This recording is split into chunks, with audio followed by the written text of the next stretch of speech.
what's strange? Almost everyone you know has at some point declared war on their own phone. The app gets deleted on a Sunday night, the screen goes grayscale, the phone gets banished to a drawer in another room, and for about 3 days it feels like a small religious experience. Then, quietly, the phone comes back. The apps reinstall themselves, and nobody mentions it again. And if that's you, if you've run this exact experiment more than once, felt it work, and then watched yourself crawl right back, you've probably been told the same thing everyone gets told, that you have no willpower, that you're addicted, that your brain is broken. Here's what nobody tells you. You're not weak, and your brain isn't broken. You might actually be one of the more self-aware people in the room, and I'll explain exactly what I mean. Because the detox does work. It really does. It's just that almost everything you've been told about why it works is wrong. In 2025, a team of researchers led by Noah Costello, Adrian Ward, and Kostadin Kushlev ran a study that should have settled the argument. They took 467 people and blocked the mobile internet on their phones for 2 weeks. Calls still worked. Texts still worked. Everything else, gone. And the results were almost embarrassing. 91% of people improved on at least one measure of attention, well-being, or mental health. Their focus improved by an amount the researchers compared to becoming 10 years younger. The drop in depressive symptoms was bigger than what you'd see in some trials of actual antidepressants. 2 weeks, no phone internet, a measurably different brain.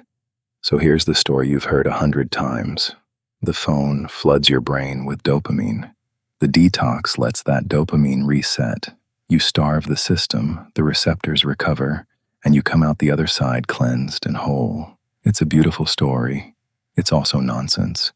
Your brain does not run low on dopamine and refill it like a gas tank. And dopamine was never the pleasure chemical. A neuroscientist named Berridge spent decades taking this apart, and what he found is that dopamine isn't about liking something at all. It's about wanting it. Wanting and liking are two completely different systems in your brain. Liking is the warm hit of actually enjoying something. Wanting is the itch that comes before it, the pull, the reach, and dopamine runs the wanting. This is the part nobody explains. It's why you can scroll for 40 minutes, feel almost nothing, and reach for the phone again the second you put it down. You weren't enjoying it. You were wanting it. And that's not an accident. Your phone is built on the exact mechanism that makes a slot machine impossible to walk away from.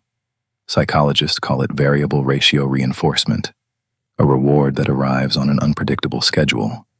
Pull the lever, sometimes nothing, sometimes a jackpot.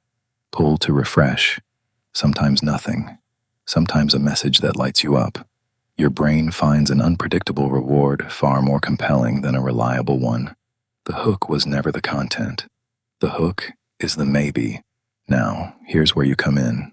Because if the detox works, and you've felt it work, then the answer seems obvious. Just keep doing it. But look at what actually happened in that study. During the 2 weeks, screen time fell from over 5 hours a day to under 3, and the moment the block lifted, it climbed straight back toward where it started. The brain didn't get cured, it got a vacation. And there's a catch: the detox advice always skips. When you take the phone away, your brain doesn't quietly thank you. For heavy users, separation looks a lot like withdrawal, a real measurable spike in anxiety, a restlessness, a low hum of unease. Researchers have recorded rising heart rates in people who simply couldn't reach a ringing phone. So if your detox feels like white-knuckling through a craving, that's because, in a small way, it is. And here's the trap. A craving you grit your teeth through and then reward yourself by reinstalling the app is just the same loop running one more time. So if it isn't about willpower and it isn't about dopamine, what is it about? This is the part that should quietly change how you see the whole thing. The number on your screen time report might be the wrong thing to measure entirely. The psychologists Ethan Kross and Philippe Verdouin ran a series of studies on social media, and they found most people have it backwards. It wasn't how much people used it that predicted feeling worse. It was how. Passive use. The silent scrolling, the lurking, the watching of other people's lives. That's what dragged people down. Active use, messaging a friend, actually connecting with someone. That didn't. Same app, same minutes, opposite effect. The poison was never the screen. It was the scrolling. And it helps to remember we have been here before. Every time a new technology arrives, we panic that it's rewiring our minds. They said it about television. They said it about the novel. Socrates said it about writing itself, that it would destroy human memory. The phone is different in degree, yes, but the fear that a machine is quietly colonizing your attention is one of the oldest fears we have. Which brings us to what the detox is really doing. It isn't cleansing your brain, it's holding up a mirror. Think about the moment you actually reach for the phone, not the long evening scroll, the little reach, standing in a line, waiting for the kettle, the 3 seconds of silence in a conversation you don't know how to fill. You're not reaching for information. You're reaching away from something. A flicker of boredom, a pinch of awkwardness, 1 second of being alone with your own thoughts. There's a famous study by the psychologist Timothy Wilson where people were asked to sit alone in a room for 15 minutes with nothing to do but think. Many of them hated it so much that, given the option, they chose to give themselves a painful electric shock rather than sit quietly with their own mind.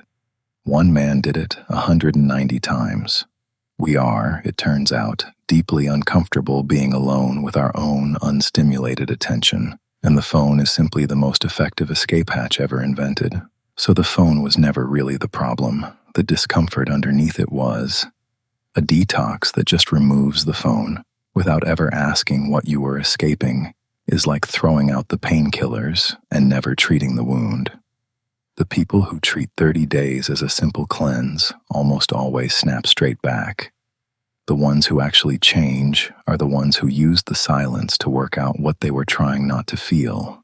So if you've ever done a phone detox, felt that strange, uneasy lightness, and then watched yourself slide back a week later, you're not weak and you're not broken. This is the part I promised I'd explain. You ran the experiment and never read the result. The point of putting the phone down was never the absence of the phone. It was what the absence let you finally notice. So go ahead. Delete the app on Sunday night. Banish the phone to the drawer. But this time, when the silence gets loud and your hand starts reaching for a phone that isn't there, don't fill it. Just watch it. Because the detox was never going to fix your brain. Your brain was never broken.